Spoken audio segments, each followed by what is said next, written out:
Well, everybody, who's ready to fight a druid? Because I think that's what we're going to be doing today. Fighting a druid in the possible dark. I don't like any of this. I don't like it.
All right, let's cover this up with some bats.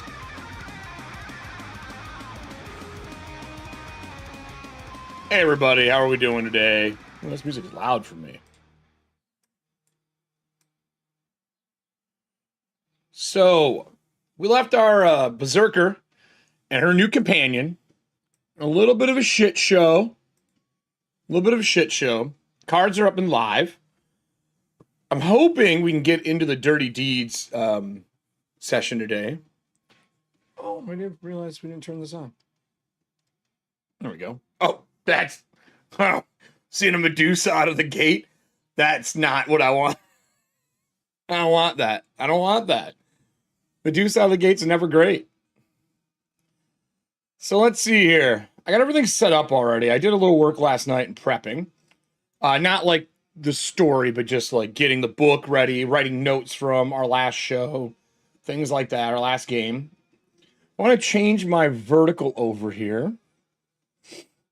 Give me a second here.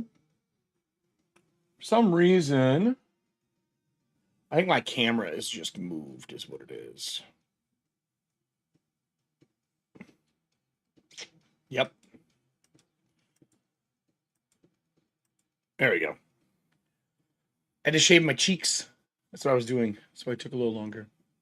To shave my cheeks. Yeah, Dirty Deeds, done dirt cheap. Yeah, I mean, that's what it's going to be. The adventure, we're taking it from a different angle compared to the group who played. I ran a private session of Dirty Deeds over, I think, 6 or 7 sessions we played, and I ran through it. Had a lot of fun. It's difficult. There's some really hard random tables. It determines like kind of what's at the end of it. Today, too, I want to really quickly, I think this is what I'm going to spend our first like couple minutes here while we're getting everyone together. I want to go into the Dirty Deeds area. Let's go over to the work table here. Let's take down the PDF. Hold on there, everyone. So, this is the anvil run that I've been working on. That has all the update features in it and shit like that I need to do. But I want to go here. I think I want to add the Berserker in really quick. Right? I feel like she deserves a home really quick. So I'm pretty happy with her so far. And I'd rather start editing her in this than somewhere else, because I think I'm going to put her in with the Anvil run. I think. I'm not 100%. She might just go on her own thing. She is going to, the Berserker is going to come out for Patreon this month. So I quickly want to get the Shadowdark classes. So we've done 3 versions of the Berserker. She's our main character for the day. So like if we pull up our Acrobat again here, everybody, you know, when it works. This is Sophix. Sophix is the iconic Berserker. Or Berserker. So I have her in here. We have her all statted out and everything else, but I want to bring her over into this really quick. I think it should be pretty easy.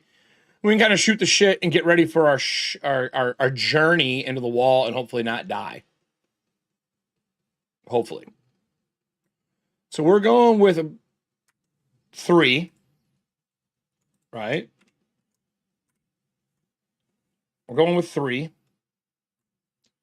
Version 3. And I think I'm probably going to have to cut down some of the verbiage in this. That's my belief, because I think it's going to overrun. Yeah. And it overruns down to here. So I really kind of want to find a way to make this fit. I might be able to move the Berserker line to here where Fire Specialist is, and I think this will probably save us the space that we need. Oh, shit, didn't mean to do that. And I can also do things like cut this down to HP, right? Advantage on melee damage rolls. I might be able to find a way to cut this one more. But we're going to cut this out.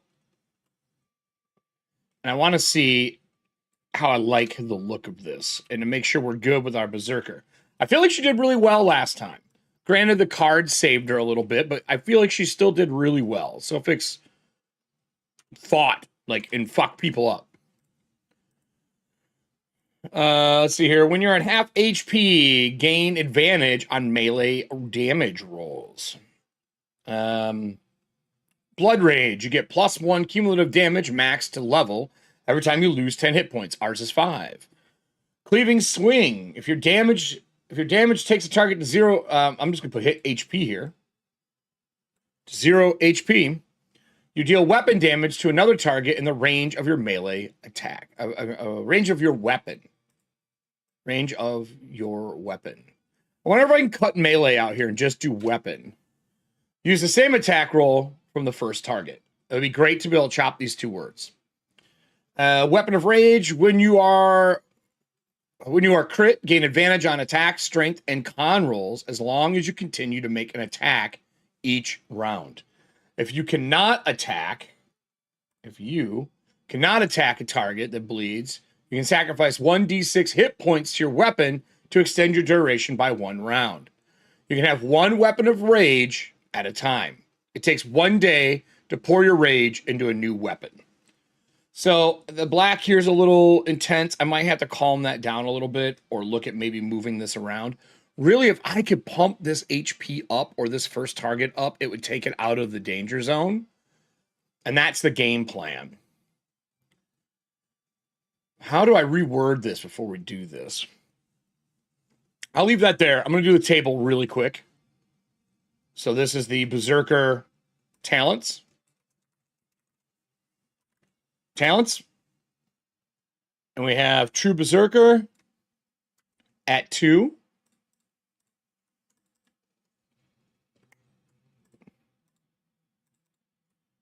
True Berserker at 2.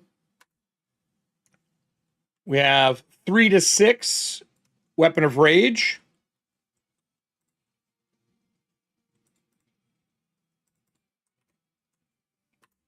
Right? 7 to 9 is our stat line.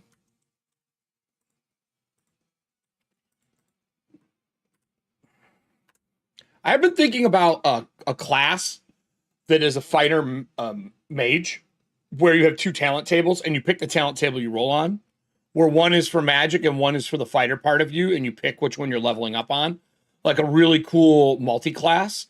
I also thought about making a multi-class where you pick talents from each table and fill your lines in to see how it works. So I think it could be kind of cool. All right. Ooh, see, that's a problem. That's a problem. Gain a weapon die of damage after a kill until blood rage ends. Why is this not fit? Oh, it's just like a single space.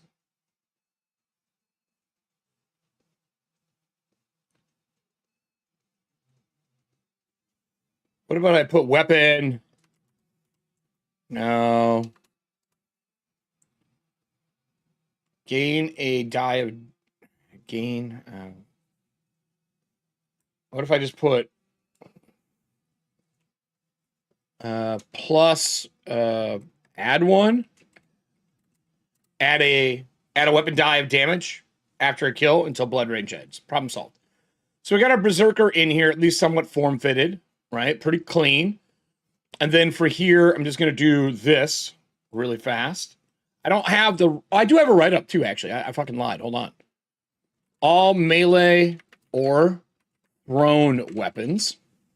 So I wanted them to be able to do both. They only get leather armor.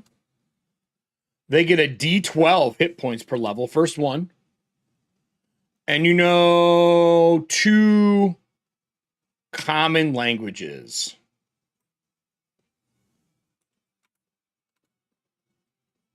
Two common languages. That's it. That's all we're doing. Berserker's there. It fits now. It looks good. Let's grab the description of Berserker now. We'll slap her art on the second page.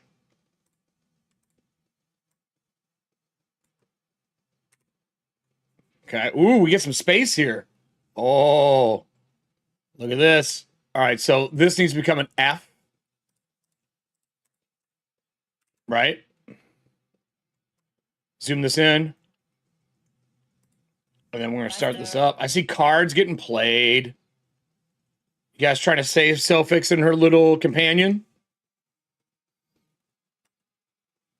This is how I've been cheating this, by the way. I've been doing underlines and just making them white like the page.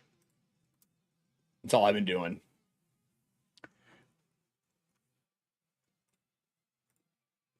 All right. And then we're going to take this and move it up. So technically, we might be able to fit Blood Rage here. Boy, I don't... we might be pushing it. Let's just try. No, because with the extra space, it wouldn't look good. Quiet.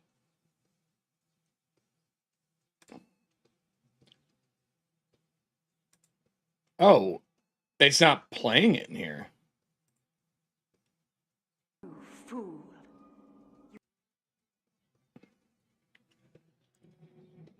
Why? Hold on, it's not playing in here. It didn't turn on when I switched. Now you should hear it. Thank you. Man, I would love to be able to fit this down here. But it would have to bump on it. I mean, let's just look at it. Fuck. Yeah, when I switch over to here, it's supposed to automatically turn the audio on. Yeah, it cuts it. Oh, it's so close. If I can lose that rolls. When you're at half HP, gain advantage on... I could just say damage rolls. Maybe it's not melee. Maybe it's just damage. Because it should be when you're throwing the weapons and shit too. Now look what we've done. Done. Problem solved. Problem solved. Now I'm just gonna cut melee. Should be all damage rolls. You're just trained in melee or thrown. Because you pick up an improvisational weapon and hit someone in the fucking face with it, you should still get the damage. You should still get it. So, problem solved, everyone. Problem solved. So now, we're just gonna put our art in. So this has the Lancer art here. Let's quickly go like this. We'll slide our Cyclopean warrior over. And we'll replace his art. I think... Oh, I don't know if I put her art back in here. I think I have to grab it. Hold on here. The color version of it. I think I have it in my downloads still. I do. Actually, hold on. We'll just grab it.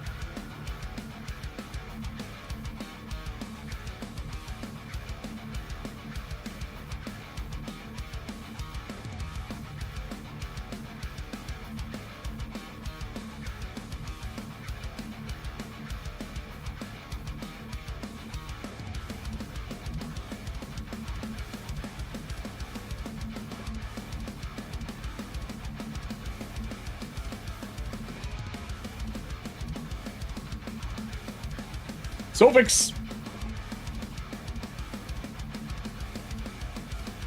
Buzzer cutter. We just need to see the color. I'm just gonna color pick this real quick. It's the second one down. Okay.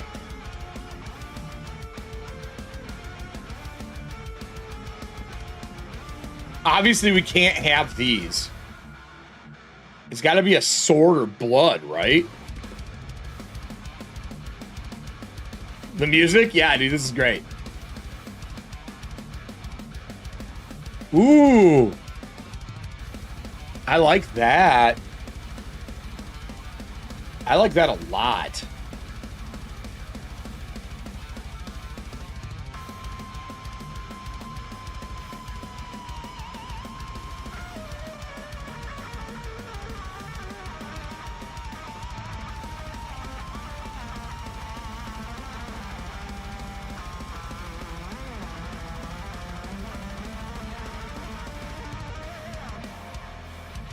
I wish I had the other end of the sword. You know what? If it had the broken tip, that'd be fucking fly.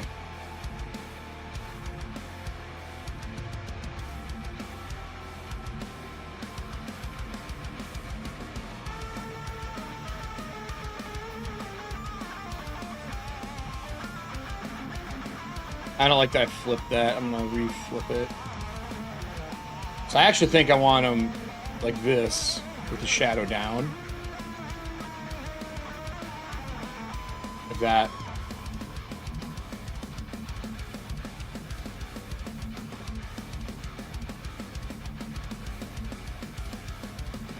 All right. There's our Berserker. Now we got her. I'll put in her gear and stuff later because I'm still working all the gear. But we have a lot here. And then I'll add in the Claim Vengeance mode will also go in here. So really, I'm going to move this here. And then we're going to put Berserker gear.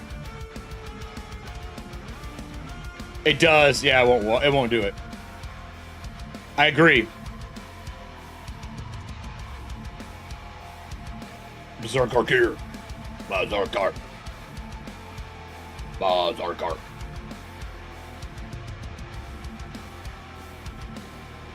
Berserker. I'm actually even okay with it touching it. And we'll go through and we'll add in this like Berserker gear and stuff later. We're gonna get on with the show here.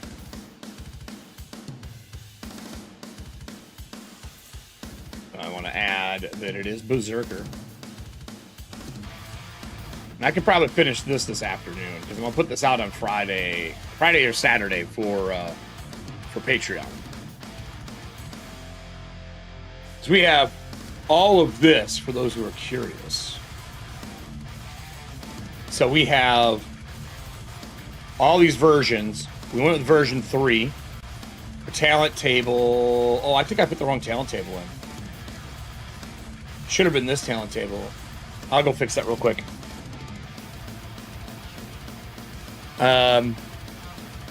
Gear. We have the Berserker blades, the chain blades, the blood groove, the maneuvering for properties. We have new armor we got to add in, and then we have the new optional mechanic Claim Vengeance. But I just realized I think I put the wrong. Let me go back to her. Let me close this out. Those are all the iconics. We'll go back to this. I think I fucked up. I did. I fucked up. I used the old table. This also needs to say 12. Needs to say roll duplicate 2 and 12. Yeah, and I fucked this up. So let's.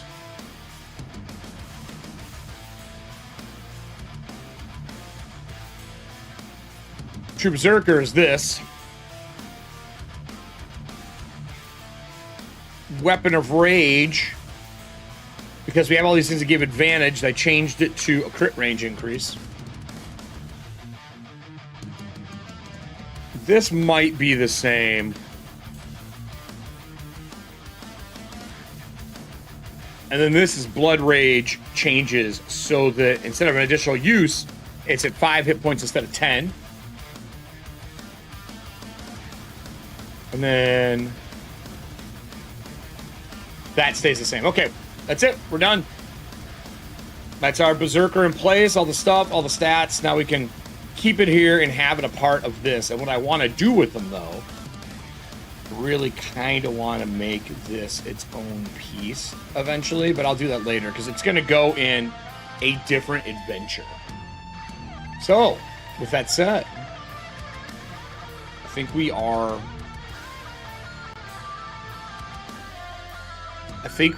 on with the show here. Like, really. I think that's everything. I saw a bunch of cards get played. I did add some that were low and turn them back on. So let's lower this down. Let's settle in. Got some Doom on today. Seems appropriate. So, how do we want to start this up? Let's go to... Actually, we need to make sure our map lines up. We need to make sure our map lines up.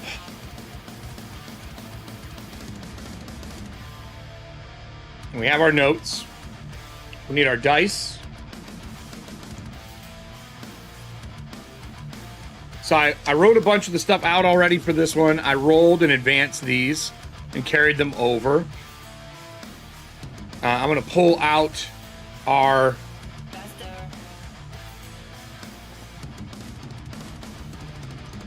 We gotta get our GM killer dice for the show. Right? Our Lancer dice go away.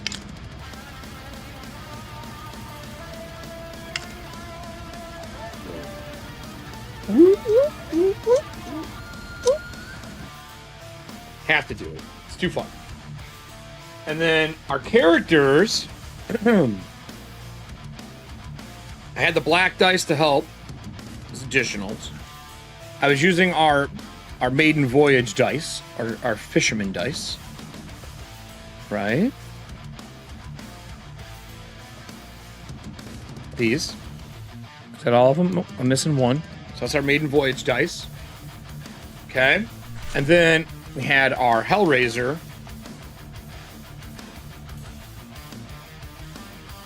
Skull dice, which were a fucking bitch to read.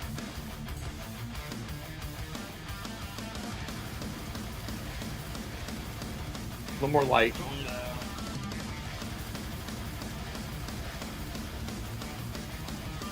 All right. We drink a lot of water. My throat's a little fucked up from allergies. So, put that away. Mission riddles. We have our black dice as backups. We can move all of our little chefy dice. And then we have our encounter die. That's why this is a Witcher die I've just been using for encounter stuff, if anyone was curious. So let's get our D20s out of here.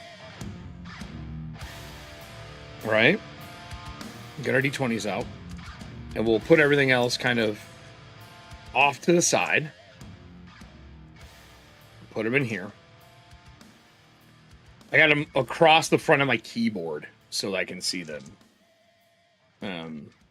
I take my little armrest off so I can put them against this and read the dice if I need them. So, last episode, we are in Vengeance. What is our upkeep stuff we're going to have to do here? We're going to have to roll Breachers, Initiative. We're going to have to roll a temporary hit points for the day. We're 5 days in. We're fighting a druid. I have the druid pulled up. So the aftermath is we bypassed a water elemental, survived with a single holy weapon and wounded monster, one attack. Now at a breacher's camp, the druid killer of her brother is here. Oh, I know the other thing we didn't do.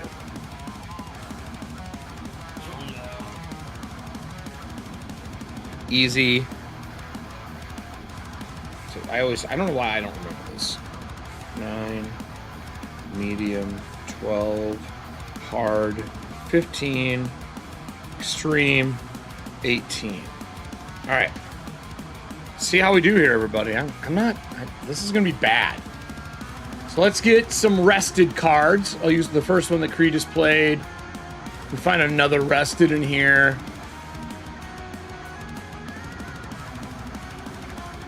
Or any second D4 from the audience.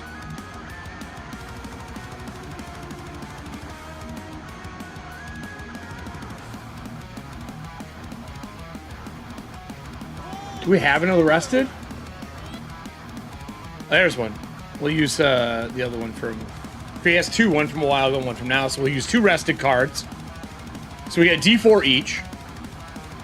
I should start recording this. Our setup's done. I think we're good. So I'm going to start recording. I'm going to go back to me on Big Cam. We're going to put up the ad. And then we're going to start it up.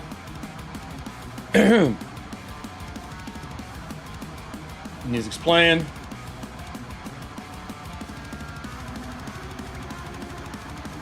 A little coffee in the system. Let's play one more and I'll switch it over. Hey everybody, welcome to Breachers in Shadowdark, or Survive in Shadowdark, depending on which title this is.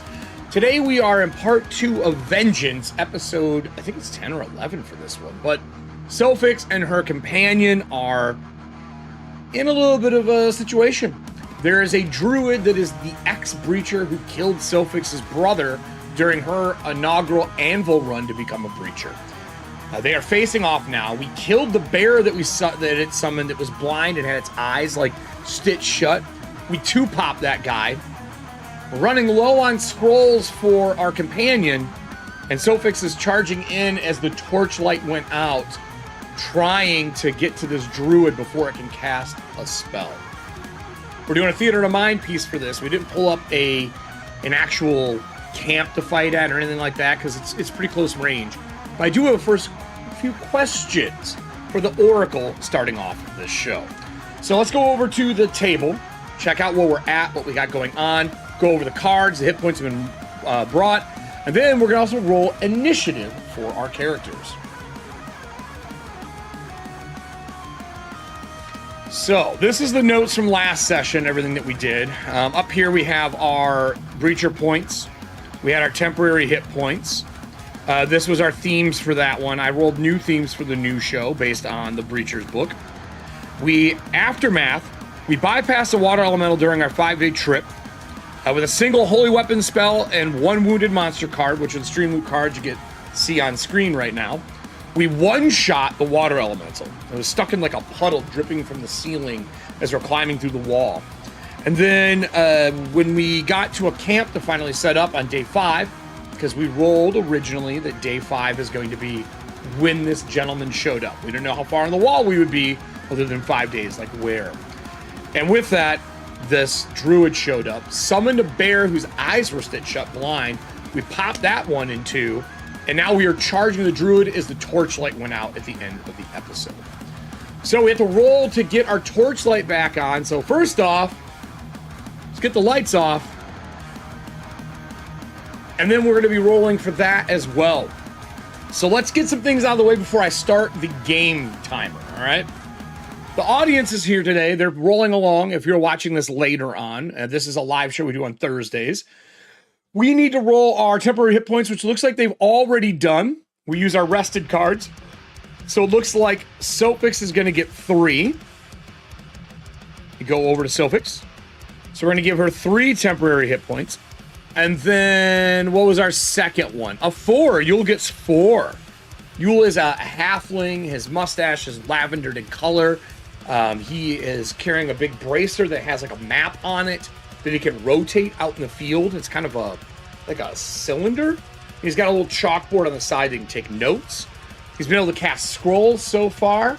He knows the land pretty well. We haven't talked about what he is because it's going to be a new class that I'm going to have come out with, I think, the Adventure Dirty Deeds. I think that's where he's going to come out. But if you're a Patreon, you'll get first look at all those before they ever hit the shelf. So, fickle dice gods, huh? 3 and 4, pretty good. I think we need our initiatives. We need our initiatives. So, audience, if you would kindly roll me d20s, I'm going to get our info for our 2 heroes. Strength, Dex, Con, Intelligence, Wisdom, and the Riz.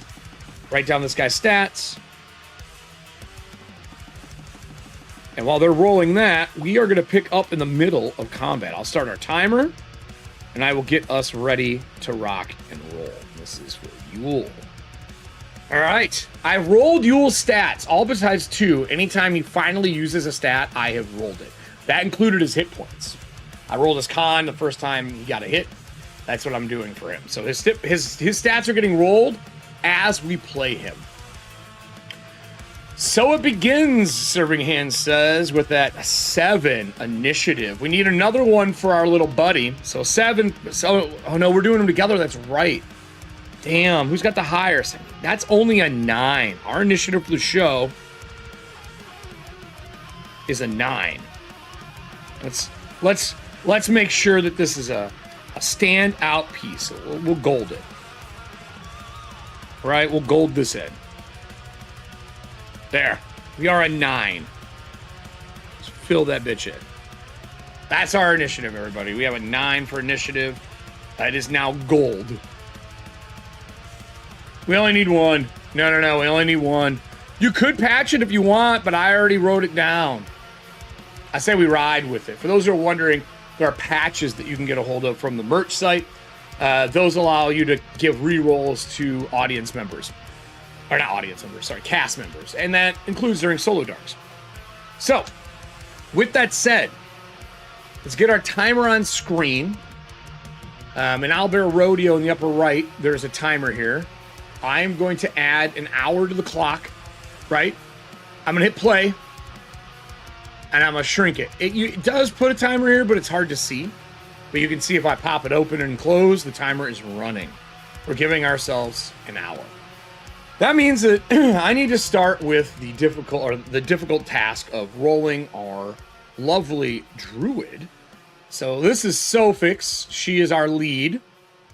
She is a human painter bloodluster, or the new class Berserker, which is going to be coming out this month on Patreon. I have my Solodark open for our occult rolls. I have our premium Shadowdark open, all ready to our druid, which is where we're going to roll and see their initiative. That is a 3 on the die. 3 on the die. I only get a +1. That's a 4. Our lovely dude is only getting a 4. So I'm not going before us. We actually go first. Ooh, this is big. Let's get the lights are off. I think we start with the torch. I think that makes the most sense. I think we need to get our torch up and running. How are we going to do this? How are we going to get the torch up and running? All right. Yule, in his infinite wisdom of a sojourner and adventurer who's been into the wall numerous times. He's got a bandolier of torches on, and he's got a sparker here. He holds the torch out. He grabs the sparker and starts racking it on it to light the torch. Now, normally, and this is a house rule, but I think most people have been doing it, when trying to light anything in the dark, because the dark causes disadvantage, everyone uses the easy DC of 9 using intelligence, and then we roll d20s, normally with the disadvantage, but because he's got the sparker, this new bandolier design, he doesn't get the disadvantage. So I'm going to pull his die out. Let's go over to the table. Let's see if he can get us some lighter, or we're fucked. All right, everybody. I can tell you he's got a +3. That is a 12 on the die. +3 is 15. We are good. He sparks. The lights come back on. Poosh. And we are good to go. So I will fix that magnificent timer. We will refresh it here. We'll stop it. And we will refresh the timer. Let's add some single minutes to it. That's good enough. Done. So with that up and running, we can see again. She charges through, but before she makes her attack, I want to ask the Oracle. Yes, this is a Sojourn camp, but is there anywhere here where she can, like, knock him off or throw him into something? Like, do we have terrain here or anything that I can actually fuck this guy up on something besides just chopping him? So let's go to the Oracle here in Solodark. The Oracle's pretty simple prompts. The way it works is we roll on a table. We decide if the roll would have advantage or not based on the likeliness. This is the Solodark book. Free PDF, by the way. You can get it over on Arcane Library. I circle my favorite stuff in the book when I'm doing all the other things. So let's scroll down here to the Oracle. Oracle, best practices. Is there stuff around? I think it's likely that there's a cliff or something because we're up so high. I think we came across the bridge onto this. Like if we look at the map, we are in a climbing section on the map. So we're getting ready to go into a downward direction because this is a vertical quadrant and this is horizontal. So right now we're going across. and it's tough. It's like difficult terrain. That's what the zigzags are. You have a higher DC roll when traveling through here. We found a secret passage here, though, and we came from above. So I think we dropped down into where our campsite is here, and I think that there's a chance that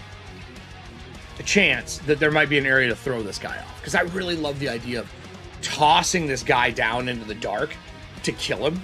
I just like that as a berserker, like bull rushing him. So we're gonna roll and see. We're gonna take the die for our character, and we're gonna take the die for the GM. We're gonna roll with advantage. And the Oracle table, is there a place to throw him down? 11 to 20 is a yes. We take the higher of the two, that's a 9, that doesn't count. Ooh, I can't read that die. That is an 11. I need to color these dice. This is insanity. That just looks black. That is an 11, so yes, there is a place to throw him down. All right, with that knowledge, I think she rushes this guy. She has let me pull up her character sheet. She has a great sword. I think she charges. She's going to swing. We have taken 5 points of damage, so we have +1 to damage right now from our abilities, right? Because we have every 5 hit points of damage taken, we get a +1, and we can have a cumulative up to our level, which is currently, I think we're level 3. So up to level 3. The Eye of the God is upon you. Start every session with a D4 +1 breacher points. I'm sorry. Can I get our breacher points here? D4, she gets +1. The other guy gets a normal D4. I did the other D4s for their hit points. So I need 2 D4s separate from the audience, and we'll get their breacher points. Breacher points, I should really explain what this is. Breacher points are my replacement for your hope, or what you'd see as inspiration, right? In 5e. The reason I did it is pretty simple. Let me pull up my notes here. I just want to read it off to you for those who are new to the show. So it allows you to do a couple things. You can add an advantage to, you can re-roll a d20.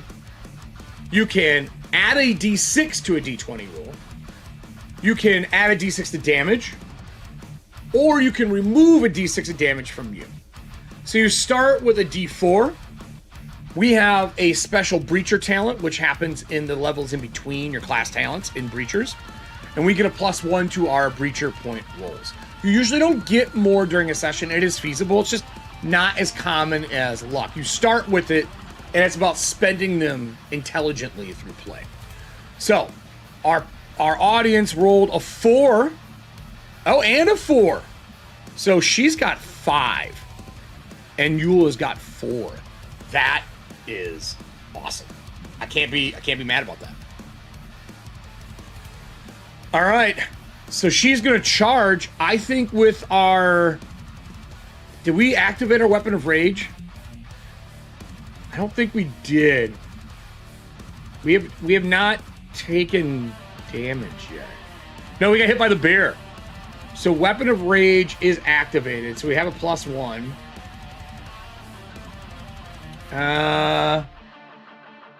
We haven't been crit yet, though. So we haven't been crit yet. So we're going to go in and swing. I'm hoping we can hit this guy hard enough to throw him off. We run out of the dark like a bullet. Get shit together. We have a pretty good bonus to hit. You can see it here. We're at a +4 at level 3, which is pretty solid for a total of 5 with the talent bonus. So we're at 5. So let's see what we can get. It sparks. We roll.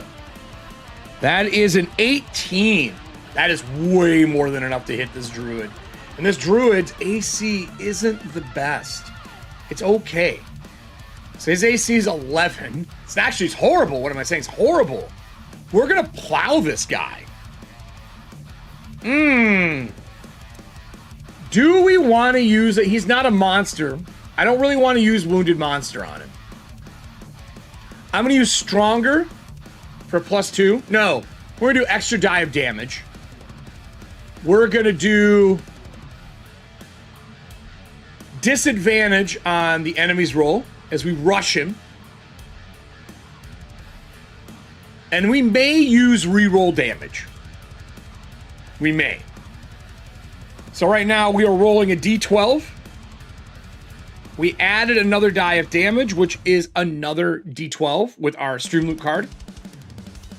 And we are charging. I'm going to sacrifice a purple card instead. I think. No. No, we're not. No, we're not. We're going to go with these. We may do a reroll damage. So this is pretty good. We're going to look at how much we do here, and then we're going to decide if we want to add a d6. So 2d12, everybody. That's an 8. That's a 4. So 8, 9, 10, 11. I feel like we should use the reroll damage card. What do you guys think? Reroll damage? That's pretty bad. Like, I think we re-roll this. You have to keep whichever, though. You keep the last roll. I'm re-rolling it. I think 11 damage is good on 2d12. I want more. 8, 9, 10, 11, 12, 13, 14 damage. 14, she hates this guy. 15, because we have +1 of damage. I'm going to spend one of her points. We're going to add a d6 to this as well. So 8, 9, 10, 11, 12, 13, 14, 15 from her bonus. 16, 17 points of damage in a blow. 17 points. Over here on the other side, I have all my stat list stuff. 17 for the Druid. That's their action. He lit a torch. It's the Druid's turn. We are on top of the Druid. So let's look at the Druid stuff. What would the Druid do? It can't summon its bear again. We failed that last time. We fucked that up. Well, I fucked that up. I think I'm going to Thunderclap. Trying to hit them and throw it away from me. They don't take damage, though. They don't take damage. Ooh, we can't do that. We can't do that. He's gonna try to get armor up. He's gonna try to get armor up. All right, we're gonna go for the bark skin and see if we can get this up. We need a DC 13. We get a 15 for 5 rounds. Oops, that's off the mat. 13. That's 13 on a die. We get it. So his AC is now 15. I'll put a round counter below for 5 rounds. So how would this look for bark skin? He's wearing armor, leather armor. It's all torn up. It's got an old Breacher's logo on the shoulder. I feel like he puts a staff out in front of himself and runs his hands down, like ripping bark off of it, and lets go. And I think it grows this like rocky, like petrified wood over top of him, over his chest, his forearms, giving him a little bit of extra armor. That's his action. We go back to our group. Yule gets to go. I want to use one of Yule's abilities. Yule is going to do tactical placement as he rotates his bracer. He takes chalk and he draws a symbol next to it. Like he's got like a chalk finger piece and he draws chalk next to it. And he steps forward and he blinks and disappears and reappears behind the druid, which provides advantage to her on her next roll. That is what the ability does. Basically allows him to come close, putting himself in danger, to provide advantage to another person. So he's going to provide advantage as he's pushing the person forward towards her. She's going to go again. I think we're all inning on this one. We did not take damage last round. So we need to do damage to ourselves to keep our rage going. So we're going to go into here and look. We're not at half hit points. Oh, we did not take a crit. No, never mind. We're just going to swing. We're just going to swing. But we do it with advantage. So we'll get our other buddies die here.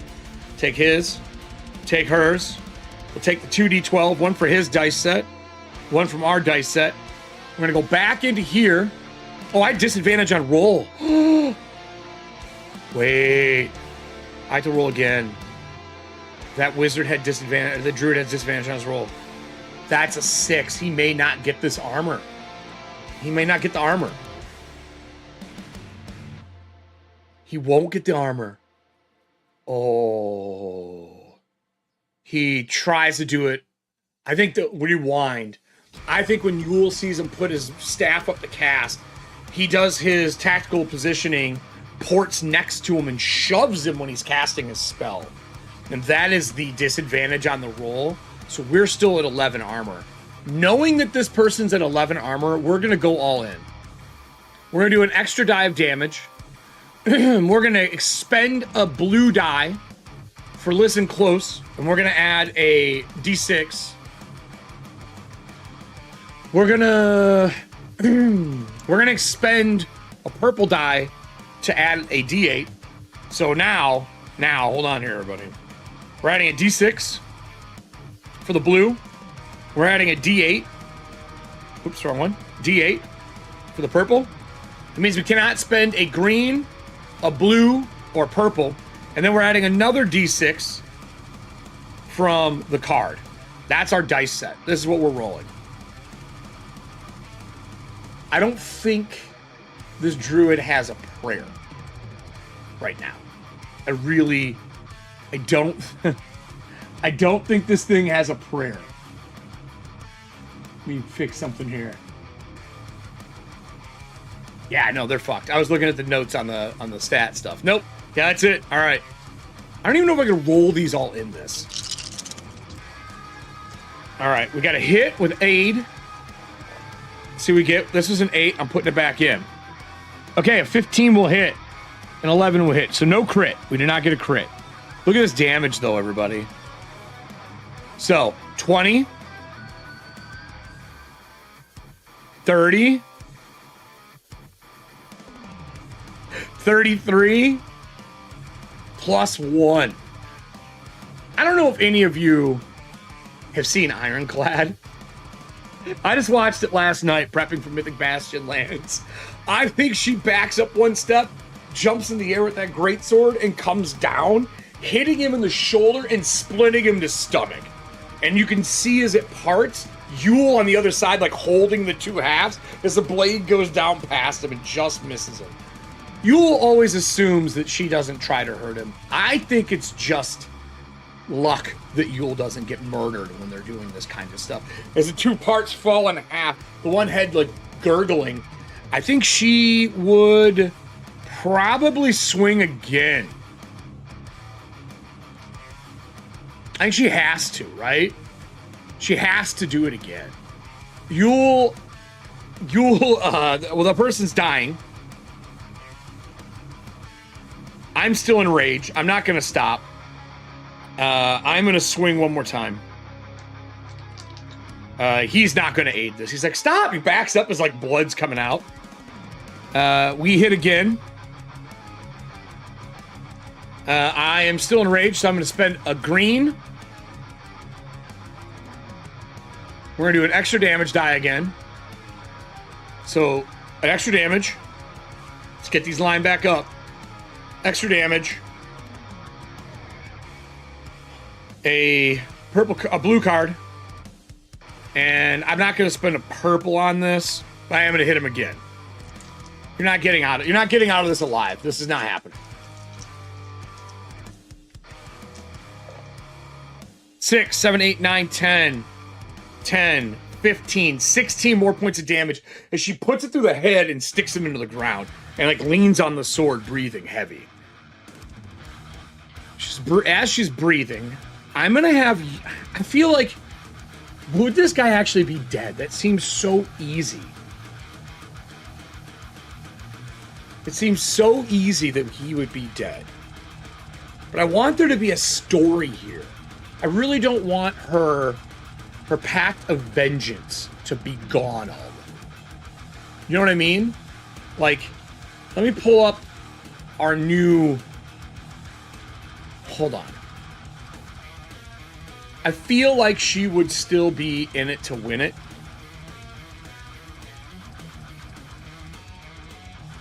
Yeah. So our pact of rage... Oh, sorry. Our claim of vengeance We get extra damage. When I drop the 0, we are left alive. That happens. So we get +2 to damage rolls, which I was adding in. Oh, a D12 temporary hit points. I forgot we got a D12 temporary hit points. We have 12 temporary hit points today. So we actually have +15 hit points for the day. +15. Let's ask the Oracle. I think that's the right thing to do. I don't think we should make the decision of, is this the right guy? Or is this just leading us down the path to another? I'm going to pull up. I'm going to say, did we find the right person? That's what I'm going to ask. Did we find the right person? Is this the right person? I don't think there's an advantage on it. I think it's just a roll. Okay. 10. 10's a twist. What's the twist? Something unexpected happens. Roll prompt page 11. We've not had this happen yet on the show, everybody. We've not had this happen yet. Page 11. Hyperlink. Oh no. What is this? Fuck. Why? Why is there so many things to roll? Well, audience, give me percentiles twice, please. Let me look up how prompts work. I think we roll 1 on each chart. Percentiles twice from the audience. Look at this. So what's the twist? We smash his face in. We cut him in half. Yule drops him. 64. 64 means... Warn. There's a warning. And 79. Warn result. Warn result. Is that what we do? Let's try flipping it. 64. Death. So we could do death and drain death. Well,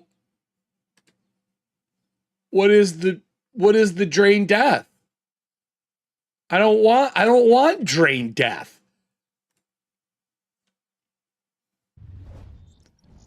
What do we go with, you guys? Do we go with drain death? Or do we go with warn result? I think warn result. I think she's being warned. I think we kill him. I think his dying words are, there is more of us among you. I am not the only breacher to turn to the wall. I think there's a warning that there is more of these people there. Oh, I like that. I like that a lot. So we're going to go with warn. Let's pull this up so you guys can see it. Warn. Warn. Result. Is that what it was? Warn result? Yep. There are more of us. When he says there's more of us, I think she's going to reclaim her and state that her vengeance is not over. If there's more of them that were involved with the murder of her brother, I think she's going to continue. We find a map on this person, which is what I rolled previous to starting to see where this would happen. We find a map on it. So this map, let's talk about this. This map shows us going further into the wall. Deep enough into where we're talking a few days climb to get to this location. It's not an easy climb. It's a difficult climb. That means that our two companions who rested here as she gets her breath back, we're going to loot him and take what we can. We need supplies off of him. His staff is no good to us. We don't really need that. We don't use spells, but I feel like we would find scrolls on him maybe that Yule could use. I think that makes a lot of sense. So when I am rolling for scrolls in this game, what I do is I go to the core spellcasting area, right? And then a lot of people don't know this, but the spell tables, like where you would pick your spells in Shadowdark, actually have like a die roll mechanic built in. They're not numbered. All right. So let me pull up the page. I'll show you what I mean here. We want to go to the tables. I'm going to go to the wizard one for this. And then we're going to jump over the table so you can actually see what I'm talking about. It's pretty cool. So, bats. So, a lot of people don't know that this is a D12 table for every tier. Every tier. It's a D12 table. Right? And then the same thing for priest, but theirs is a D12. Theirs is a D6. And we cast from the priest table. So I think because of this, we're going to roll. I think we can only go to tier 2 for this. I don't think we're going to go any higher. So we'll say evens, it's tier 2. Odds, it's tier... Yeah, and odds, it'll be the other tier. So let me pull up my D. I'm going to use a D6 to roll this. Right? So, evens 2, odds 1. Odds, it's from tier 1. And it's a D6 table. 1, 2, 3, 4, 5, 6. So we're going to roll D6. A 4. 1, 2, 3, 4. Protection from evil. So I'm going to note that we have a treasure. I'm just going to put experience to remind myself. Scroll. Detection. Detect evil. And then when I'm running these things for myself, I like to put page numbers.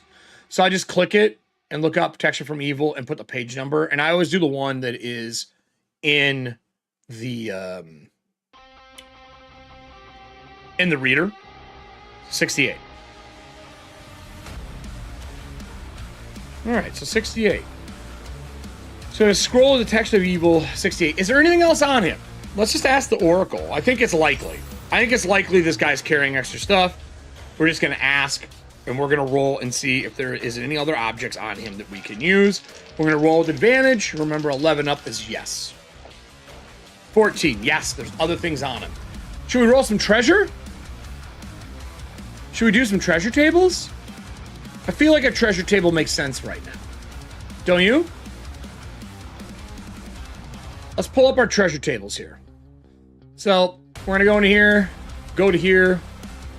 We don't need spells right now. We don't need gameplay. Game mastering. Where's our treasure tables? These are monsters. I don't need monsters right now. Here we go. Treasure XP, treasure tables. We're level 3. This is a pretty big fight. This is one of the people who killed her brother.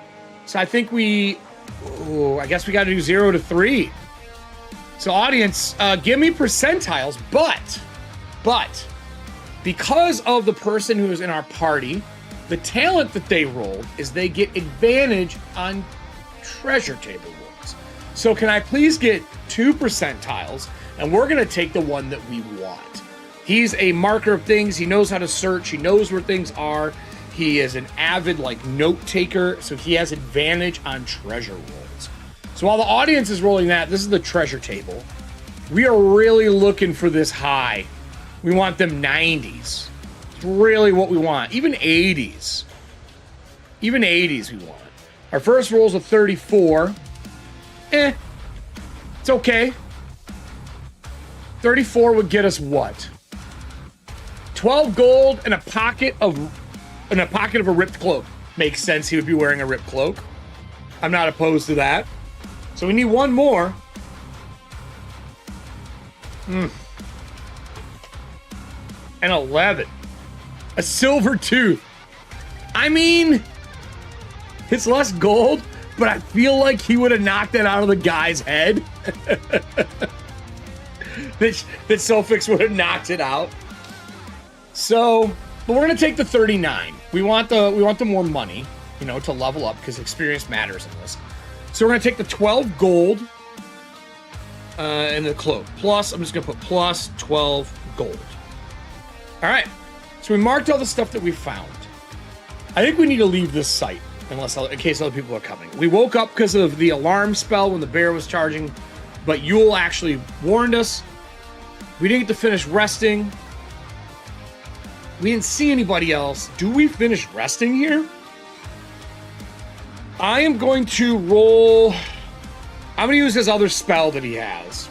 So, Yule goes, look, wow, Sylphix, this is amazing. And I love that this went well, and I woke you up in time. But hear me out. You need to rest. We can't go on this way. We can't travel further. We're exhausted. How about if have a drink, hang out, go over the map, go over the one from the Breachers Guild, and make sure there's no thoroughfares that meet here, and see if we're safe. If we are, we can rest here for the night. He wants to set up camp again, but it allows him to re-roll an encounter roll by doing this. But it costs him a Breacher point. You do it once a hex. He'll keep the 5. He's like, I think we're safe here. Let's set up camp and rest for the night. So that'll take us into day 6, right? We're going into day 6. We wake up, we eat. We're not going to use Arrested, but we did vow for our vendetta still. I need a D12 from the audience for our temporary hit points for her today. His will go away. So I'll erase those off the sheet.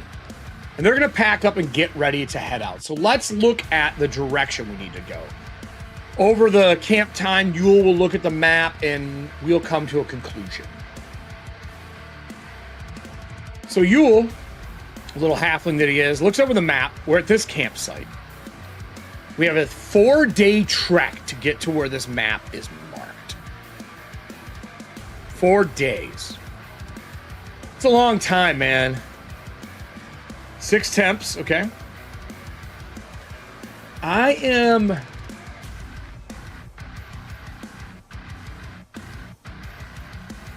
Look, it's a downhill climb. Sophic says, use your map. You can tell us where we're going. I will lead the climb. Tie a rope to me. We'll get one to you. I'll tighten the way down. We'll make this as safe as we can. I'll lower you where it's needed. So they're going to climb. She doesn't get advantages on this at all, though. And her background is painting. It's not climbing. We have a pretty good strength on her, though. Actually, the best strength of all of our characters. She's got an 18. She rolled really well. So this is a difficult area, which moves it up 1. Normally it's a 12.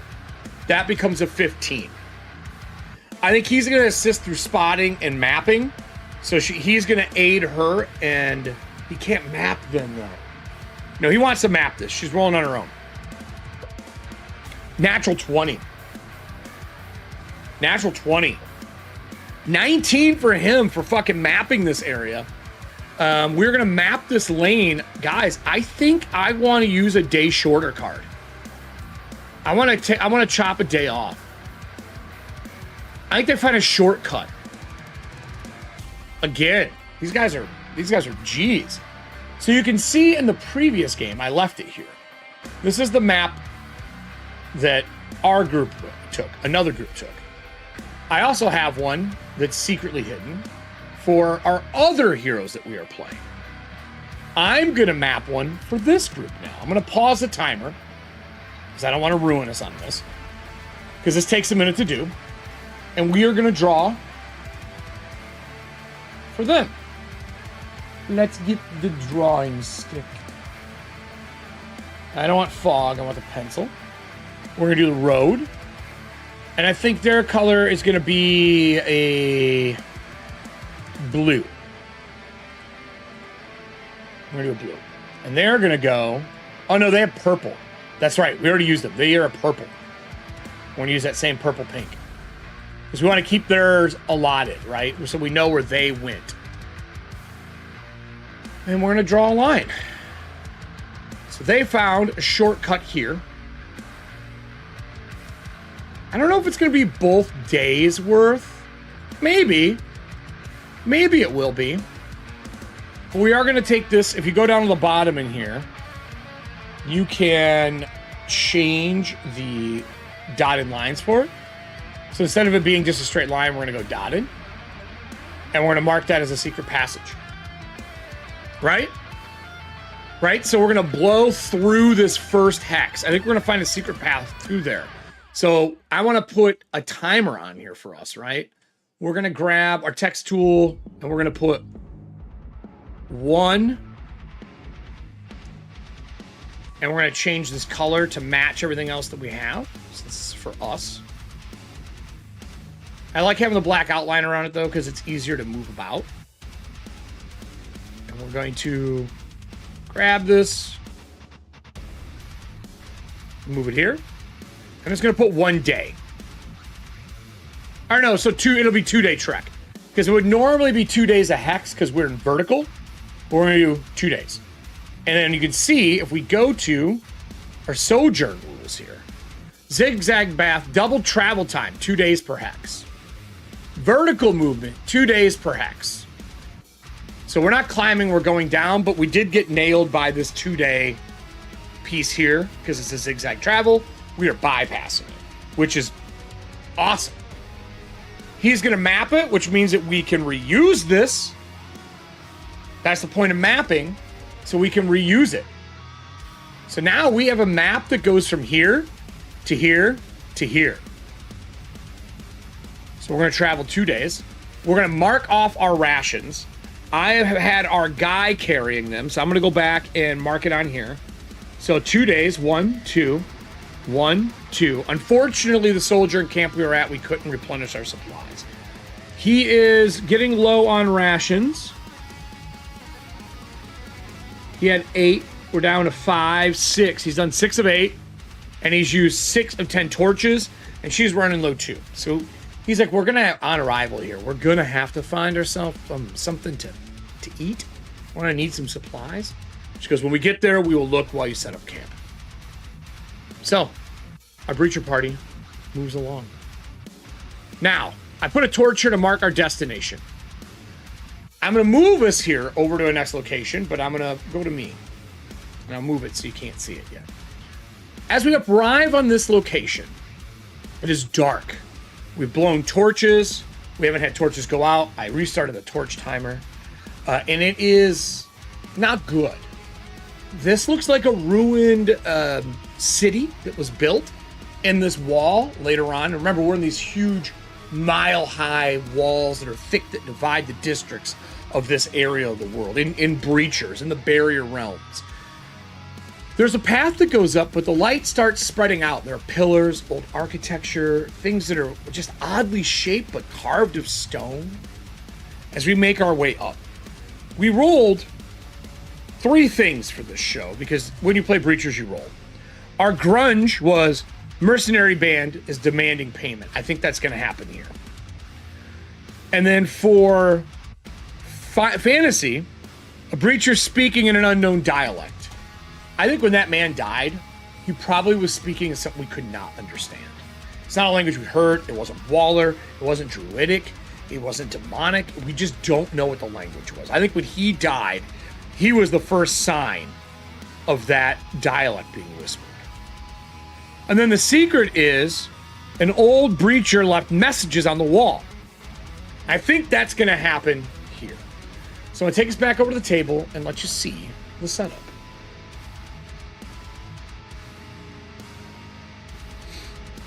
So, as we walk up onto this area, light casting out. Notice she does not have the light. He does. And he's kind of patrolled around here and here. And you can see there's like stairs that go up to a dais. We have to make our first D6 roll for this, everybody, for encounters. It's a dangerous area. We are in round-based checks. So our movement matters here. Let me turn on our grid so we can kind of see it just a little bit, right? I don't need it great, but I want to be able to see it. This is the rough map for the final that comes out. So I think she is going to go with him. The way I want to do this is I want to attach this person to this person. So when I move him, she moves. Or when I move her, he moves. When I move him, she doesn't, right? She's the lead. So coming up through the darkness, peering through all this, him kind of looking around. So that's 1, 2, 3 to a door that is open. He's going to swing around and peer. He's like, hey, there's writing in that building over there. She goes, check it. I'll wait here. And he's going to kind of make his way around, trying to keep light on her still. And he's going to start reading the wall. That means we're going to be into another round, right? He went from here to here. This is how bad the lighting is, everybody. And light up on her again. So we're going to roll. It's a 3. We're good. The wall says, be warned for the children. We lost them in the depths, but they are still here. He's like, there's a warning here. It's written in some Breacher sign. I think it, and it looks like this person knows magic. This stuff is a magical writing. And he kind of scribbles it down, like unflips the flap on his roll, scribbles down the notes and puts it back. He goes, all right, well, we're in for a doozy. I guess watch for the cracks. And she's like, oh, the big one in the next room. And in front of it is just a cliff face, or not even cliff face, a rock face, floor to ceiling. And jutting out of it is this building made of like a black and red marble. So she's going to come in, and when she gets to here, I have to roll an encounter for the room. A gout of steam juts out from the crack. She's like, we must be over some form of fault or something. He's like, there's no fault here on the map. There's no fault line. She's like, well, we're awfully far away from home. It may not be mapped, Yule. She's going to kind of come in, with him, and skirt the wall. He's going to kind of look around the room. To cross this, we have a couple options. And you can see some stuff up ahead here. So I'm going to move this off. I'm going to move this off. I want to move these back. I think they took one, so I will delete one of these. She goes, there's something up ahead. It looks like bodies. He's like, what? She's like, it looks like there's bodies up ahead. She's going to hop across, leaving him behind. She's like, move the light so I can see. So she's going to jump. See if she can make her jump. 12 for golden grams. She jumps across and she's going to peer in. He goes, there's also a crack to the east. Do we want to follow that? It's like, just jump across, Yule. It's going to be fine. Jump across. We don't have time to be fucking around here. He makes a jump too. So now both of them are in the room. Sure enough, there's these dragon-headed, weird creatures on the ground. They look like they had two. A neck stub is cut off on one. The other one, on all the heads are missing. I should point that out. There's just bodies on the ground of these two creatures as they both move into the room. And there's also one in this hall. Yule's like, I don't know if I know what these are. They look like lizards. Sophix does know what they are. Sophix goes, those are Hydra kids. Those are Hydra babies. We have to find the rest of those companions of that druid and get the fuck out of here. He goes, well, the head looks like a temple, I think. It's pretty dark. There's a crack in the wall to the left, or we can go back the other way. I'm going to ask the audience what way we want to go. Do we want to go north into the temple, west through the crack, or do we want to go back here and head into this area to the east? So north, east, or... And we're not south. Northeast, north, west, or east is what we're looking for. We want to know which one our group wants to do. I'll put a poll up. We'll make it quick, though. It's going to be a quick poll. We're going to do north, temple, west, crack and wall, probably broken from like a fault line, or east past the steam. And it pulls up.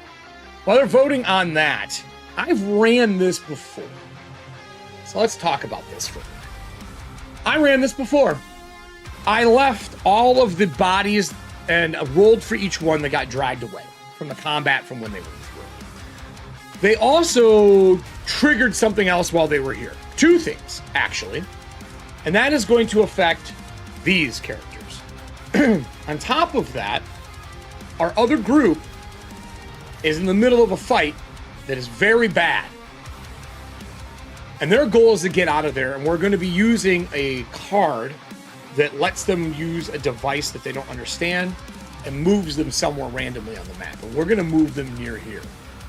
So we're going to have a big convergence of the other Breacher party we're playing, along with these two new Breachers. These Breachers are from Everpeak, which is what's in Volume 1. You can find that on Drive-Thru RPG on my Patreon, or if you're our patron member, you already have it.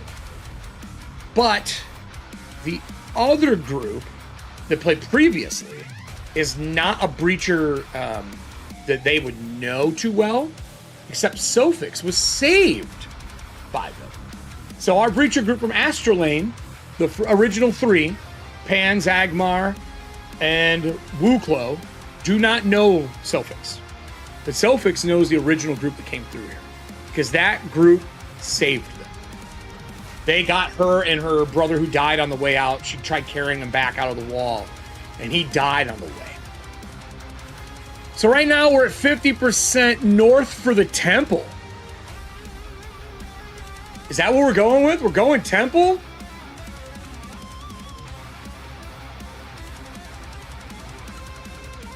Oh, 40% north for temple. 40% for the west wall. 20% east past the steam. Well, I'm going to end the poll here. We're tied, north or west. I'm going to pick them. I'm going to go, I think we go north. I think she would want to go straight ahead. That is kind of her personality type, right? So, let's go north. There are rooms, someone in chat is talking about I Know Nothing, because they played in the playtest. But they did not go this way. They did not go this way. So, we're going in a different direction. They're going to step over the bodies. We can get them both in the room here. Maybe. Oh no, they're trapped. Oh no! I'm going to turn my map off so you can't see it. Hold on. I don't want to ruin it for you. I don't want to ruin it. I just need to shrink their tokens down a little bit. They're a little too thick to make it through. A little thick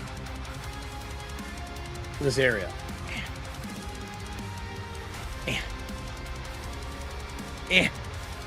Delete. Oh no, they're dead. Kidding. They're not.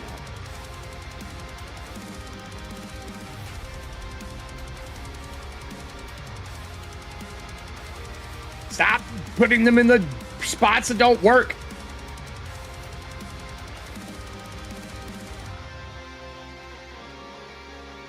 There. All right. Fix them. We can continue on with our adventure. We can continue on. There we go. And pull it back up. I got stuck in the wall. All right. Let me turn this off. Boop. Go back to movement. So they're going to step over the bodies into this chamber. Our group did not come in here. This room has a bunch of destroyed, knocked over pews and seats, but they're organized really weird. They don't look normal. Like they're like wrapped around something in the center, but they're so beaten up it's hard to tell. So they're going to come into here. I do need to roll another one of these. Nothing happens. He wants to search the room. She immediately starts working, but he's going to look around. He wants to see if he finds anything in here. Oops. Looking around, he does find himself. He's looking specifically for torches or rations. He finds a D6 minus 1. Sorry, minus how many? Minus 3 torches. So he found 1 torch. We're going to add a torch back to his plethora. He had 9 now. Okay? He's like, all right, well, I found a torch. That'll help us a little bit. And she's like, yeah, let's go. So Yule's going to follow up with cracks in the ground, and this obsidian, like, natural staircase kind of appears. Up ahead, there is a huge hole in the wall they can kind of see. And the light spreads out into this, from this carved red-black marble into an obsidian plateau. And to the right, there are these thin-looking walls that you can see over top of parts of them. But it looks like there's an area or room over there. So they're going to move up to here. And it breaks far right. She's like, what is that? And he like moves forward. This ball is gone right now. This is actually just a black void on the map. Like here, to make this easier, it literally is just this now. There is a hum of energy coming from the east, which is not good. I'm going to grab the circle tool. We're just going to fill it. It's just a hole in the ground and in the wall. And he goes, Selfix, I think we can go up here too. Look. She goes, there's something to the east. I can hear it. Yeah, but look, over here. It looks like something got thrown through walls. She goes, we're not going that way. And she reaches back and grabs Yule. She goes, where there's sound, there's a chance they're there. She's going to start going this way and dragging Yule along. Not giving Yule a choice, because she is currently on her vengeance mission. So we're going to get to here, and I have to roll again to see if there's an encounter. 2. We're good. There's cracks that go south out. He's going to kind of walk up and look, and it stops. He goes, be quiet. There's a body on the other side. There's something moving. And there's a scorch mark, and he's going to come back up to the corner. She is going to march out and fuck up the map again. That's what she's going to do. She's going to fuck that map up. That's what she does. She loves screwing up maps. She's a map ruiner. Why is she being such a brat today? She says she's going to sneak out and around. I think the best thing that he could do... Does he stay with her? I don't think he would stay with her for this, though. This is too dangerous. She's going to move forward. I'm going to detach them. She's going to walk forward. He's going to give her light. Underneath this gigantic body, and where they're standing is a huge burn mark. There's a pot that is partially melted. There is a burned up corpse of an animal, along with the burned up corpse of a humanoid. And he's like, dude, something went... Selfix, this isn't okay. Something went wrong. And she marches forward. Out of here, underneath, a baby crawls out. What I didn't tell the group is they killed a mother in her birthing den. Audience, I need you to roll me a D4 plus 1 for how many two-headed hydras have been feeding off their dead mother. That's the grunge aspect of this. Can I please have a D4 plus 1? As the first one crawls out, she backs up. She's like, get your weapon. He's like, there's a person here. She's like, get your weapon. And she grabs her greatsword and charges the first one. Their jaws smacking, steam pouring out of their mouths. D4 plus 1. Only 2 of them. We have a chance, everybody. We have a chance. She's going to charge in, but first we got to roll their initiative. Let's get our D20 out. Let's see how good these guys are. A 5. A 5 might be good enough for them, everybody, because they have a hella good initiative. Pull up monsters. Hydras are really cool in this game. It's something that changed my perspective on scaling monster design. So let me show you our Hydras. So I modified these so they have a breath weapon. Okay. But the way Hydra work is they have a base stat line, and then every head you add adds a level, 15 hit points, and 11 HP for each head. So I'm going to write down that they have a 15 AC and 11 hit points. They are going to be a level 4.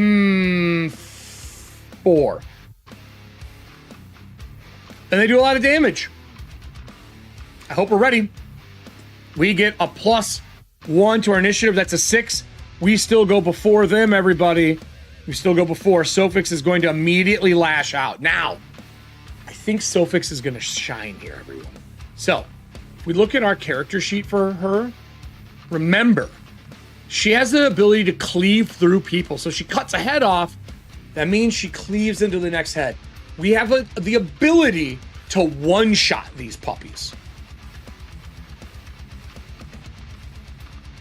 And these monsters are moving exactly like the old Ray Harryhausen. They are like weird stop motion kind of like, they don't look normal when they move. As this one crawls out, I'm going to put the second one on the mother. So we have it. Yes. And we go first. She charges in. I think it's card spending time here. These things have 11 hit points ahead. So 11. I can one pump these. I don't think we need to do anything but add an extra die of damage. We just got to hit, right? So let's do this. +5 right now. We've not taken any hit points yet. So we don't get any extra bonuses. We just have +5. That is a 16 on the die. That is enough. We are going to be doing 2d12. We'll grab this one. We'll grab the pink one too, because... Oh, no, we'll grab the black one. These are easy to see. That is 7, 8. First head. Whoosh. Cuts it off. Now, according to the rules here, everyone, for this class... also, let me give you a brief version of the Berserker, who's in layout right now. If your damage takes a target to 0 hit points, you deal weapon damage to another target in the range of your weapon. Use the same attack roll from the first, cleave through. So now we roll damage again to see if we can take the second head. We won't get the bonus die, though. We'll only get our regular die. So we might spend a breacher point on this. Might spend a breacher point. I'm going to give up a blue card to give her armor as well in case this gets bad. So we're going to roll. That's 8. We do 8 points. This is not part of our vengeance. We don't get the bonus damage. I'm going to spend a breacher point to add a d6 to see if we can't get this 11 and take one down. Whoosh, both heads. Body goes down. When it goes down, steam starts pouring out of the neck holes and skin starts to slowly undulate and grow out. That was their action. He's going to go. I think he's going to pull out his crossbow and take a shot at the one growing out or crawling out. Let's see if he can get this, everybody. Oh, a 2 is bad. I'm going to spend one of his breacher points. We're going to re-roll this. 11. His bonus 11, 12, 13. 13. I guess I could give him a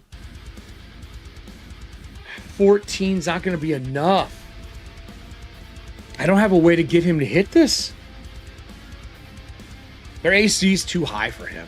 A crossbow careens off of like the obsidian that grows on their chest, glances off in a spark into the dark. That goes to the monster's turn. With this one dead, I will move it aside. Actually, we'll do what we do in my games at home.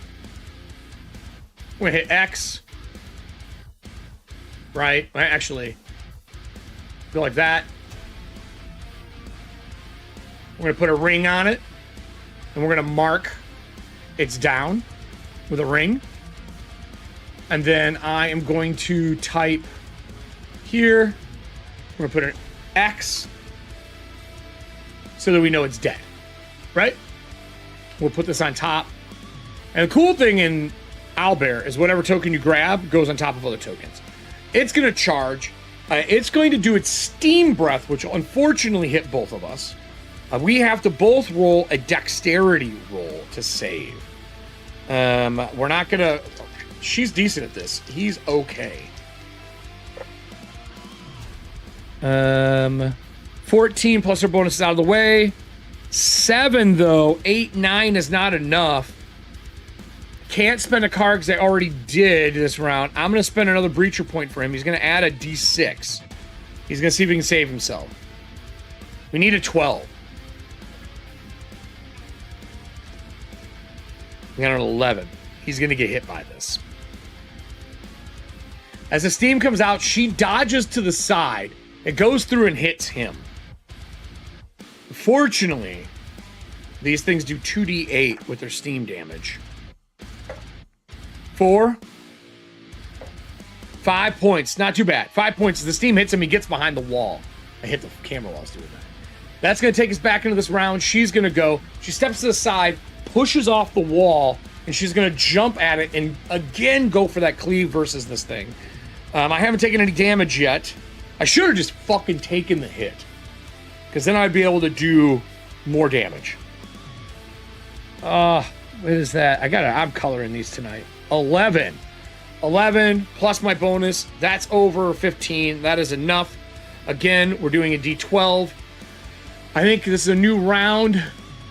We're just going to add powerful in, which gives us a plus extra. Oh, that's spell. Shit. We want stronger. We're going to do stronger. That's just a hit. I guess we need weapon die. Let's find a weapon die. We're going to add a weapon die here. Do we have any more extra weapon dice? Extra weapon die. Come on. Extra weapon dice. Oh, yeah. Oh, yeah. He's going to spend one. We're going to use Star Drew's for that. I don't know if Star Drew's here this afternoon, but we're going to use it. And now give her another D12. So we're looking for 11 here, everybody. We're looking for 11s. 8. Oh, yeah. Cleave straight through. Next one. Oh, with her +1. Cleaves through both the heads again, dropping the other one. She yells to Yule, because she knew what they were, burn them! As she is moving forward to see if there's any more. Yule will move up, get his torch out, and he's going to try to scorch the heads on the first monster. This is going to be a dexterity roll to be able to hit both quickly. He has no way to light him on fire. He's not carrying any oil. So it's going to be a dexterity roll. It's only a 9. We have a +2. Fuck. That's a 5. Do we breacher point this? I feel like we have to. He is officially out of breacher points. When he runs in, he trips over some of the blood that is pouring out, and he falls on top of the 2 Hydra. This Hydra grows 1 head back. This Hydra starts to grow 1 head back. And starts fucking screaming. She's in the room, turns around as it's standing up. She's going to jump back and swing again, trying to keep this thing down. I think she's going to berserk a little bit here. Let's look at her sheet. Let's see if there's anything we can pull off here. We don't have fire. We haven't taken any damage yet. All right. We're going to try our best to hit again. See what we get. 12 on the die, +5, totally enough. D12 of damage. God, fucking, I'm going to spend a Nessie one and we're going to do an extra damage. We got to keep this thing down. It's 11 points. An 8 and a 9.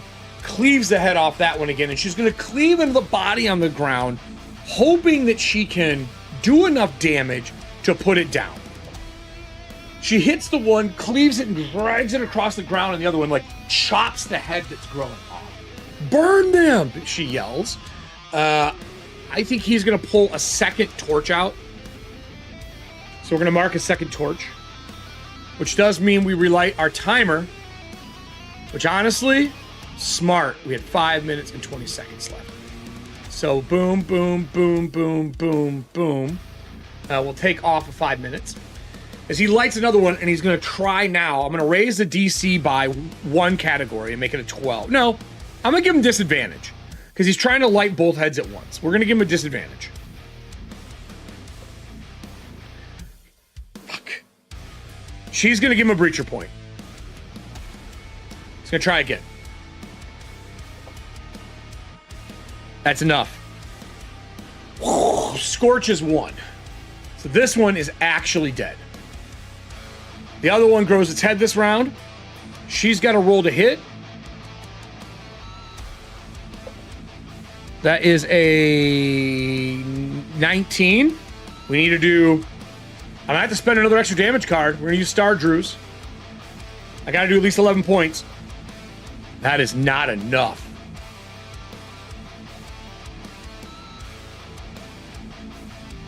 Fuck. Fuck. We're going to do a reroll damage card. We have to. We have to do a reroll damage card. If we don't, we only have 1 left, too. So we're taking Serving Hands reroll damage. Because this thing can kill us. She hits and just drags across the floor. She pulls it back. It gets stuck in the head that's regrowing, like in the jaw, as it grows forward and pulls her sword with it. Unfortunately, it's his turn. He's going to try to burn the 1 stump on there because I want to read this out loud to you all. Are you ready? This is bad. I killed Hydra Sprouts into 2 new heads at the start of the Hydra's next turn unless cauterized beforehand. So 2 heads come out of 1 stump. He's going to attempt to burn the other stump so we don't have 4 fucking heads. Because 4 heads would be absolutely horrible for our 2 fucking breachers. Come on, Sylphix. Come on, Sylphix. 9 plus her bonus. Ooh. She's going to have to use a stronger card to be able to hit, because that gives her a plus to her roll to hit. We can't do an extra damage die now. We can sacrifice a blue, which I'm going to sacrifice a spell recipe to add a d6. Where's my d6? We need 11 points. 11 points. 9 that cleaves the head off again. With the head cleaved off, we get to do damage to the second one, but we don't get the extra d6, so we can only spend 1 card. We need 11 or a 12 on here to take the second head off. That's an 11. She cleaves through both, just gets it through. He's got to try to cauterize now. Fuck.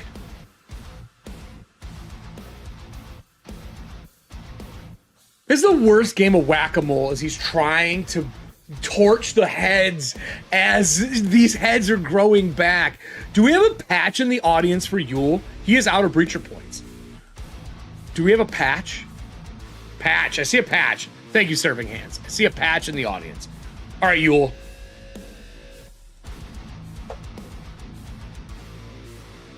He goes to get it in, the head gets out on this round, and it's going to bite. It's only 1. Only 1 head. It's going to bite at Yule again. 17 on it. The damage for these fuckers is +6 to hit, D8 damage. So he's taking a D8. 3 more points on top of the 5 he has. Now is the time for us to roll Yule's hit points. Yule is a level 3. His con bonus is 10. He gets 3 D6 to the his hit points. Can I please have the audience roll me 3d6 so we can determine if Yule is still standing, because I've not rolled his hit points yet. We haven't taken that damage. So 3d6, please. Let's see if Yule is still standing.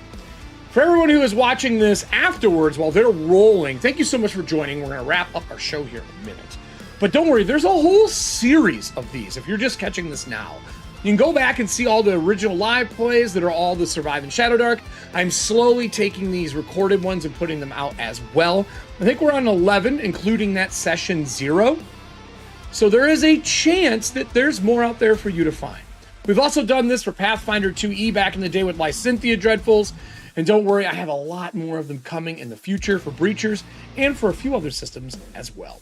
It looks like our audience has rolled 3d6 Nessie out of the gate, giving our boy 16 hit points. He's a big boy. That's a lot of hit points in this game. He is still standing. So let's go back over and see if we can end this combat in one piece. So with the 16 hit points started around, she's going to immediately just come out swinging. Stay the fuck down. I can't read these. That is a 11. It's enough to hit. We can spend cards again. We are going to do an extra damage die, because that makes the most sense for her. We're going to use serving hands. And we're going to roll our 2d12. And we need 11. Oh, Jesus. Whoosh. Huge cut through. Now he's got to burn this properly. All right, little buddy. It's just a 12. You could do this. 12 on the die, plus 2, 14. He scorches the last stump, stopping all of them from regenerating. As this happens, there is a rumble in the area. As off screen, I rolled for an encounter. I got a 1. There's a sound of crumbling stone and something climbing just northeast of us. And in the distance, a light shines into the room as something like over the walls, carving a hole in the walls and through the dead body of the mother on the ground, just as Sophix is walking over to him. This like fiery beam just cuts things in half and melts almost like thermite these stone walls to slag. As a huge hand touches the top of the wall, pulling it down to walk forward over. The party turns and looks at this gigantic monstrosity of stone. And that's where I'm going to end us for today. We'll be back probably next week, depending on my schedule. I hope you guys all enjoy Breachers in Shadowdark, Episode 11, Vengeance. We are here hunting down the people who killed Sophix's brother. For all you who are turning in live, stick around. We have a few more things to go over. And for all those who are watching this pre-recorded later on, you know the routine. You click the things, you do the stuff, you make it happen. But really, comment down below. What do you think the large stone creature shooting fiery beams from it really is? Until next time, everybody, be careful of the walls. This shit's dangerous. And stay fucking rotten. Alright, so I'm going to stop the recording. So we're going to pause there. This is the creature they pissed off. I'm sure Serving Hands remembers. They pissed this creature off. Pissed it off.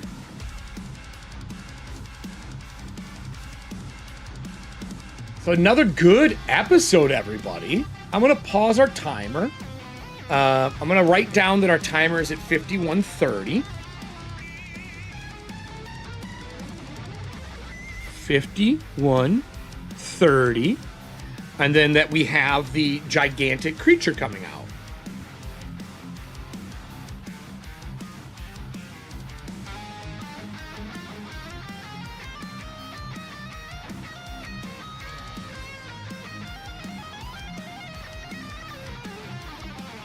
With fire beams.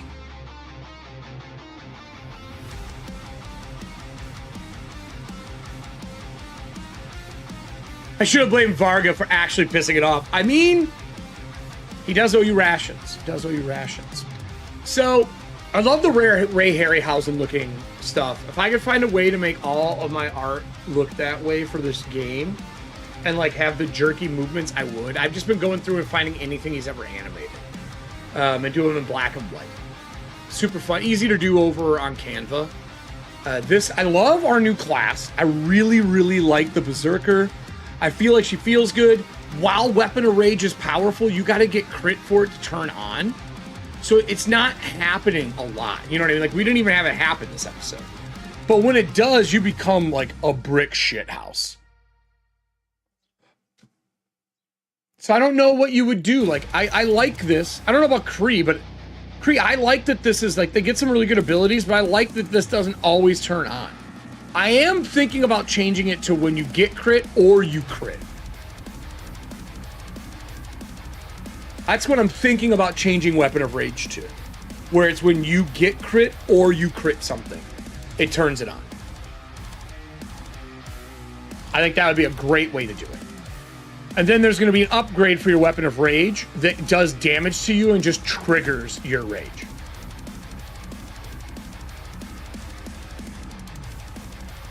Fun episode, guys. We burned through a lot of cards today, too, for 2 guys to survive. I'm really excited about the other class. I'm putting that together right now. It's coming out the way I want with its abilities. I think we got something here. I think we really do. So, that is it for me today. I am going to be off this weekend. No Rise in Design. Unfortunately, fortunately, I got to work on Saturday. So I won't be around this weekend. I will have some videos coming out, though. I'm reshooting the Daggerheart video because I wasn't happy with the final version. And then there is the After Dark one coming out from Dark Space because they have a new adventure that came out and I want to put the After Dark out for that to go with it. That's just been kind of canned and sitting. And then I don't know if there's anything else that I'm immediately going to be doing. But we have a Patreon this month. The Berserker will be in there in its playtest format. Also, the new monster card will come out tomorrow. The Breaches Volume 1 is still in print. The legacy versions. I'm still printing those, so you can still pick those up. And Monday, Mythic Bastionlands, we make our characters. So we'll be starting that. I have all the cards done. They're all uploaded. I don't know if you guys saw that yet. Hold on here. Let me show you. Let me go into this. Give me 1 second. I'm going to go to my collections.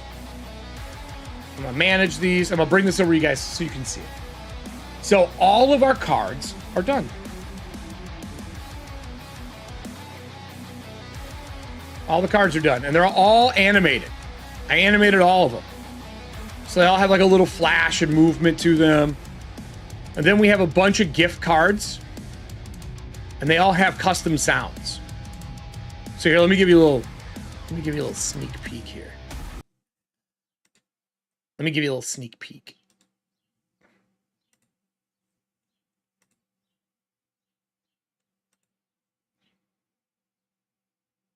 Get on with it. Yes, get on with it. Yeah?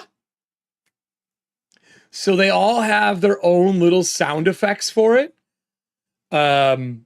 Some have the voice lines, some don't, because I didn't want voice lines for everything. Like, obviously, this one had to have its own.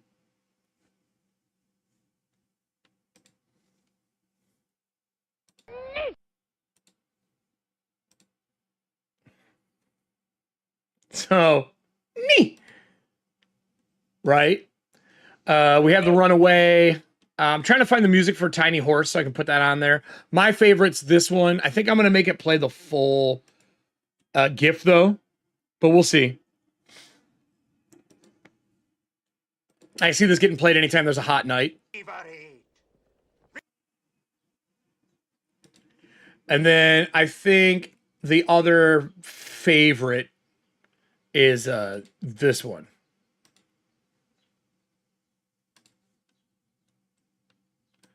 Which is the Diva Down.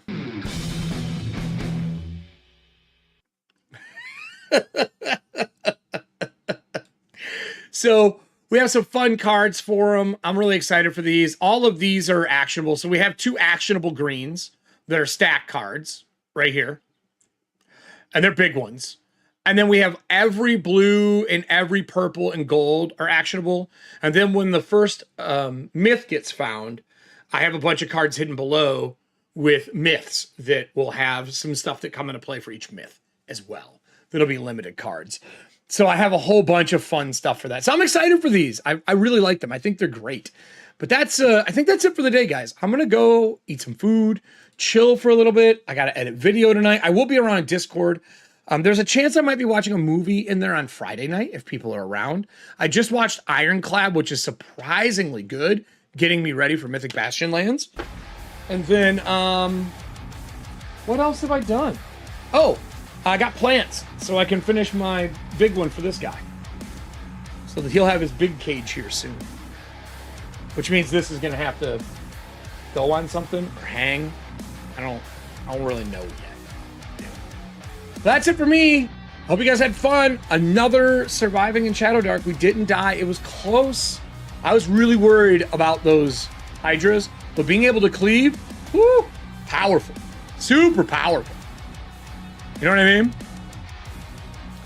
That's it for me, guys. Have a great day. Stay rotten. I'll see you guys on Monday for sure. Maybe in Discord on Friday.